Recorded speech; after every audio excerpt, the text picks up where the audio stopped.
लंबा संघर्ष भारतीय जनता पार्टी ने दिल्ली में पूर्ण राज्य का दर्जा स्थापित करने के लिए किया। 1977 में जब थर्ड मेट्रोपॉलिटन काउंसिल दिल्ली में था, उसमें जनता पार्टी की सरकार थी।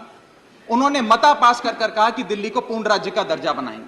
लगातार पूर्ण राज्य की दर्जे की मांग करते करते करते करते ये 1989 का लोकसभा का मैनिफेस्टो में बीजेपी का लाया हूं। 1989 के मैनिफेस्टो में पेज नंबर 361 पे पॉइंट नंबर 10 पे ये कहते हैं, grant statehood to UT of Delhi.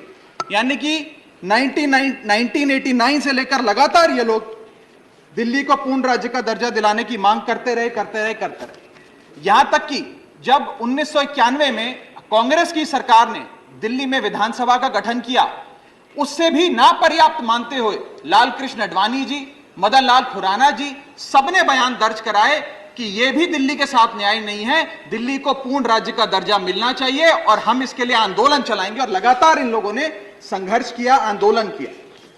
Sir 1999 में फिर अपने मैनिफेस्टो में बीजेपी ने, ये 1999 का मैनिफेस्टो है, ये जारी कर कहा कि हम दिल्ली को पूर्ण राज्य का दर्जा देंगे। Page number 132 point number 31, we will give full statehood to Delhi. Sir इन लोगों ने बड़ा आंदोलन चलाया, संघर्ष किया, सड़कों पे लाठियां खाई, न जाने क्या क्या किया दिल्ली को पूर्ण राज्य का दर्जा दिलाने के लिए। और अंततः वो दिन आया जिस दिन वाजपेयी सरकार और वाजपेयी सरकार के उप प्रधानमंत्री आदरणीय लाल कृष्ण आडवाणी जी इस सदन के भीतर एक बिल लाए, द कॉन्स्टिट्यूशनल अमेंडमेंट बिल 2003, जो दिल्ली को पूर्ण राज्य का दर्जा देता है। यह बिल आडवाणी जी इस सदन के भीतर लाए और कहा कि दिल्ली को अधिकार देने की जरूरत है, दिल्ली को पूर्ण राज्य का दर्जा भाजपा दिलाएगी। यहां भी बात खत्म नहीं होती सर। इसके बाद 2013 के अपने मैनिफेस्टो में बीजेपी ने कहा हम पूर्ण राज्य का दर्जा देंगे। इनकी जून 2013 में नेशनल एग्जीक्यूटिव की मीटिंग हुई, उसमें मता पास कर कहा हम दिल्ली को पूर्ण राज्य का दर्जा देंगे। यहां तक कि इनके सांसद डॉक्टर हर्षवर्धन ने बयान दिया कि जब आदरणीय नरेंद्र मोदी जी देश के प्रधानमंत्री बनेंगे हम दिल्ली को पूर्ण राज्य का दर्जा देंगे। ये इन सब ने सर लगातार बातें कही और दिल्ली को पूर्ण राज्य का दर्जा दिलाने की मांग लगातार भारतीय जनता पार्टी दिल्ली वालों के सामने रखती रही। सर ये बिल सिर्फ संविधान का और लोकतंत्र का अपमान नहीं है, ये बिल लाल कृष्ण आडवाणी जी का, अटल बिहारी वाजपेयी जी का, मदन लाल खुराना जी का, सुषमा स्वराज जी का, अरुण जेटली जी का, सबका अपमान करने का और उनके 40 साल के संघर्ष को मिट्टी में मिलाने का काम करता है। सर मैं माननीय गृह मंत्री जी का बयान लोकसभा में सुन रहा था। उन्होंने कहा कि नेहरू जी ने, पंडित नेहरू ने यह बात रखी थी कि दिल्ली को पूर्ण राज्य का दर्जा नहीं मिलना चाहिए। मैं माननीय गृह मंत्री जी से कहना चाहता हूं, नेहरूवादी मत बनिए, आडवाणीवादी बनिए, वाजपेयीवादी बनिए और दिल्ली को पूर्ण राज्य का दर्जा देने का आज आपके पास ऐतिहासिक मौका है। दिल्ली को पूर्ण राज्य का दर्जा दीजिए। सर इस बिल को लाने का असल कारण क्या है? यह बिल क्यों लाया गया है? पिछले 25 साल में दिल्ली में 6 बार विधानसभा के चुनाव हुए। 6 के 6 चुनाव भारतीय जनता पार्टी बुरी तरीके से हारी। यहां तक कि 2015 और 20 में आजाद भारत के इतिहास की सबसे बड़े जनादेश की सरकार अरविंद केजरीवाल ने दिल्ली में बनाई। क्योंकि ये पिछले 25 साल चुनाव नहीं जीत पाए और अरविंद केजरीवाल और आम आदमी पार्टी के आने के बाद ये जानते हैं कि अगले 25 साल भी ये लोग चुनाव नहीं जीत पाएंगे, तो सरकार को नष्ट करने का काम कर रहे हैं। ना रहेगी सरकार और ना रहेगा चुनावों का महत्व, ना रहेगा बांस, ना बजेगी बांसुरी। लेकिन मैं आज इस मन से भाजपा से अनुरोध करूंगा कि कम से कम लाल कृष्ण आडवाणी जी को न्याय दीजिए, कम से कम उनकी इच्छा पूरी करिए, दिल्ली को पूर्ण राज्य का दर्जा दीजिए। सर मेरा दूसरा भाग कि कैसे यह बिल एक संवैधानिक पाप है। सर पहली चीज, ये abuse of ordinance making powers है, आर्टिकल 123 जो संविधान का देता है। संविधान ये कहता है, और वाईवी चंद्रचूड़ साहब का AK Roy versus union of India एक बड़ा महत्वपूर्ण लैंडमार्क जजमेंट है, जिसने कहा कि ऑर्डिनेंसेस सिर्फ आपातकालीन और विषम परिस्थितियों में लाए जाएंगे। ऐसी कौन सी आपातकालीन और विषम परिस्थितियां आ गई कि आपको सुप्रीम कोर्ट के फैसले को 8 दिन के भीतर बदलना पड़ गया? दूसरा सर देखिए सर, दूसरा सुप्रीम कोर्ट की ये सुप्रीम कोर्ट का अपमान है।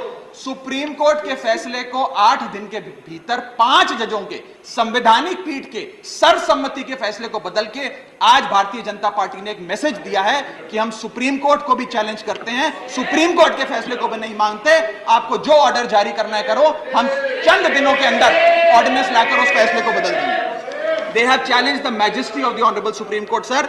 और मैं आपको यह कहना चाहता हूं कि आजकल जो ऑर्डिनेंस लाने की जो एक फेटिश इस सरकार ने देखी, चाहे वो लैंड एक्विजिशन बिल हो, चाहे वो फार्म बिल हो, चाहे ईडी के डायरेक्टर का एक्सटेंशन हो, जो ये सारी चीजें ऑर्डिनेंसेस के माध्यम से इन्होंने करी थी, इस बिल का हश्र भी वही होगा जो सारे पुराने बिलों का हुआ था। सर, थर्ड बिंदु कि कैसे ये बिल संघीय ढांचे को एरोड करता है। हमारा भारत का संविधान और सुप्रीम कोर्ट का 2023 का 2018 का संवैधानिक पीठ का फैसला कहता है कि दिल्ली के पास एक यूनिक फेडरल आइडेंटिटी है, यूनिक कॉन्स्टिट्यूशनल आइडेंटिटी है, और भारत का संविधान जो हमें संघीय ढांचा देता है, जो शक्तियां देता है, उन शक्तियों को एनक्रोच करने का काम यह सरकार करती है, हमसे अफसरशाही और तमाम शक्तियां छीनकर। मैं आपको सुप्रीम कोर्ट का वो एक वाक्य पढ़ के सुनाना चाहूंगा। The majority in the 2018 constitutional जज bench held that while the NCT of Delhi could not be accorded with the status of a state, the concept of federalism is applicable to Delhi. हम पूर्ण राज्य नहीं है, लेकिन फिर भी राज्य का दर्जा एक संघीय ढांचे के परिप्रेक्ष्य में दिल्ली को मिलता है। उसके बाद सर, इन लोगों ने तो कमाल ही कर दिया। आज बिना संवैधानिक संशोधन लाए संविधान को बदल दिया, मात्र एक एक्ट ऑफ पार्लियामेंट से, जो आज तक शायद भारत के इतिहास में कभी नहीं हुआ। सर, इसके बाद यह बिल पार्लियामेंट्री अंडरमाइन करता है प्रिंसिपल्स ऑफ कलेक्टिव रिस्पांसिबिलिटी को। भारत का संविधान कहता है सर कि परमानेंट एग्जीक्यूटिव और पॉलिटिकल एग्जीक्यूटिव मिलके लेजिस्लेचर के प्रति जवाबदेही होंगे। ये प्रिंसिपल ऑफ कलेक्टिव रिस्पांसिबिलिटी है। इसमें से परमानेंट एग्जीक्यूटिव यानी कि अफसरशाही को छीनकर ये पूरी तरीके से कलेक्टिव रिस्पांसिबिलिटी का प्रिंसिपल, जिसपे सरकारें चलती हैं इस देश में, उसे ध्वस्त करता है। और आखिरी बिंदु संवैधानिक अपराध का, ये ट्रिपल चेन ऑफ अथॉरिटी को तार तार करता है सर।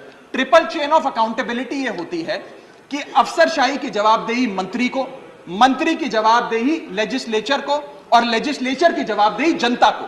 इसमें से अगर आप अफसरशाही हटा देते हो तो फिर जवाबदेही की जो ये ट्रिपल चेन ऑफ अकाउंटेबिलिटी है ध्वस्त हो जाती है। तो ये काम करके संवैधानिक अपराध एक प्रकार से सरकार ने किया है। सर, मेरा आखिरी भाग, ये कैसे एक एडमिनिस्ट्रेटिव हाराकिरी, एक एडमिनिस्ट्रेटिव गतिरोध पैदा करता है। ये कहता है सिर्फ उपराज्यपाल ही ट्रांसफर पोस्टिंग करेंगे एक समिति के माध्यम से, यानी कि अफसर अब मुख्यमंत्री की नहीं सुनेगा, मंत्रियों की नहीं सुनेगा।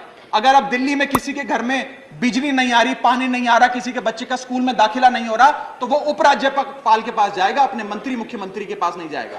क्या लोग जानते हैं उपराज्यपाल कहां रहता है? उपराज्यपाल कौन सी विधानसभा से चुनाव लड़ा, उपराज्यपाल ने कौन सा चुनाव जीता? लेकिन सारी शक्तियां एक चुनी हुई सरकार से निकालकर उपराज्यपाल को देता है। यह आगे कहता है सर ये बिल कि हम एलजी को सोल डिस्क्रिशन देते हैं, स्वयं के विवेक से फैसले लेने की तमाम शक्तियां।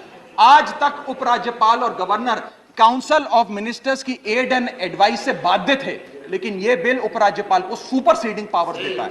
आगे सर, यह बिल जितने भी ब्यूरोक्रेट्स हैं उन्हें एक जुडिशियल अथॉरिटी बना देता है। यह कहता है अफसरशाही तय करेगी कि मंत्री का फैसला सही है कि मंत्री का फैसला गलत है, और अगर अफसर को मंत्री का कोई फैसला पसंद नहीं आया तो अफसर मंत्री का फैसला लागू करने से मना कर सकते हैं। और सर, यह बिल अथॉरिटी, कमीशंस और कॉरपोरेशंस बनाने की, तमाम गठन करने की, नियुक्ति करने की शक्तियां सारी की सारी केंद्र सरकार को दे देता है, यानी कि सरकार की चाबी एक प्रकार से केंद्र सरकार को हाथ में पकड़ा देता है। सर, माननीय गृह मंत्री जी ने कहा था कि आम आदमी पार्टी एक सुपारी सी जितनी पार्टी है, एक सुपारी जितनी छोटी सी पार्टी है। सर, ये वो सुपारी जितनी पार्टी है जो आजाद भारत के इतिहास का फास्टेस्ट ग्रोइंग पॉलिटिकल स्टार्टअप कहलाती है। ये वो सुपारी जितनी पार्टी है जिसने 3 बार भाजपा को दिल्ली में हराया और 2 बार 2015 और 20 में आजाद भारत के इतिहास की सबसे बड़ी जनादेश की सरकार बनाई। ये वो सुपारी जितनी पार्टी है जिसने पंजाब में भाजपा को लगभग शून्य पर लाकर खड़ा कर दिया। ये वो सुपारी जितनी पार्टी है जो 10 साल में राष्ट्रीय पार्टी बनी। ये वो सुपारी जितनी पार्टी है जिसके 161 विधायक और 11 सांसद है। और ये वो सुपारी जितनी पार्टी है जिसका काम देखने के लिए first lady of United states of America और यूनाइटेड जनरल के पूर्व प्रमुख बान की मून आते हैं। सर, मैं आज अपने साथी जो आंध्र प्रदेश और उड़ीसा की सरकार चलाते हैं उन्हें कहना चाहूंगा, आपकी जरूर कुछ मजबूरियां रही होंगी जिसके चलते आपने ये फैसला लिया इस सरकार के इस बिल का समर्थन करने में। कुछ तो मजबूरियां रही होंगी, यूं ही कोई बेवफा नहीं होता। लेकिन मैं आपको कहना चाहता हूं कि आग जब लगेगी तो बहुत दूर तक जाएगी। राहत इंदौरी साहब का एक बड़ा महत्वपूर्ण शेर है, अगर खिलाफ हैं होने दो, जान थोड़ी है, ये सब धुआं है, आसमान थोड़ी है, लगेगी आग तो आएंगे कई घर जद में, यहां सिर्फ हमारा मकान थोड़ी है। लेकिन जब आपके घर में आग लगेगी, आम आदमी पार्टी आपके साथ खड़ी होगी, मैं आपको विश्वास दिलाता हूं। और सर, मैंने अपनी बात शुरू करी थी महाभारत के एक अंश से, मैं समाप्त भी महाभारत के एक अंश से करूंगा सर। बीच कुरुक्षेत्र के मैदान में जब युद्ध प्रारंभ होने वाला था तो युधिष्ठिर ने शंखनाद करने से पहले एक घोषणा करी और कहा कि यह धर्म की लड़ाई है। मेरी सेना में खड़े मेरे पीछे जितने योद्धा हैं, अगर उन्हें लगता है कि धर्म मेरे साथ नहीं कौरवों के साथ है, तो मेरी सेना छोड़कर सामने वाली मेरे दुश्मन की सेना में जाकर खड़े हो जाएं, उनकी ओर से युद्ध करें। और अगर कौरव सेना में कोई योद्धा है जिसे लगता है कि धर्म युधिष्ठिर के साथ है, पांडवों के साथ है, तो आप कौरवों की सेना छोड़कर मेरी सेना में आइए, मैं बाहें फैलाकर आपका स्वागत करूंगा। उस समय कौरवों का एक भाई युयुत्सु कौरव सेना छोड़कर पांडवों की ओर आया और पांडवों की ओर से युद्ध लड़ा। मैं उसी बात का जिक्र करते हुए आज इस सदन में बैठे तमाम सांसदों को कहना चाहता हूं, राज्यसभा काउंसिल ऑफ स्टेट्स है, हम लोग काउंसिल ऑफ स्टेट्स है, जहां ज्यादा जिम्मेदारी बनती है राज्यों के हितों की, अधिकारों की रक्षा करने की। मैं मांग करता हूं, आज आप लोग पार्टी लाइन से ऊपर उठकर, विचारधारा से ऊपर उठकर संविधान को बचाने के लिए, लोकतंत्र को बचाने के लिए इस बिल को हराइए। आज ये इतना असंवैधानिक और गैर कानूनी बिल अगर ये सफल हो गया तो हो सकता है आज के बाद आने वाले समय में ये लोग देश में चुनाव ही ना कराएं, चुनावी प्रक्रिया को खत्म करने से। बहुत बहुत शुक्रिया। Doctor Sasmit Patra, Thank you. 12 minutes. Honorable Chairman, sir.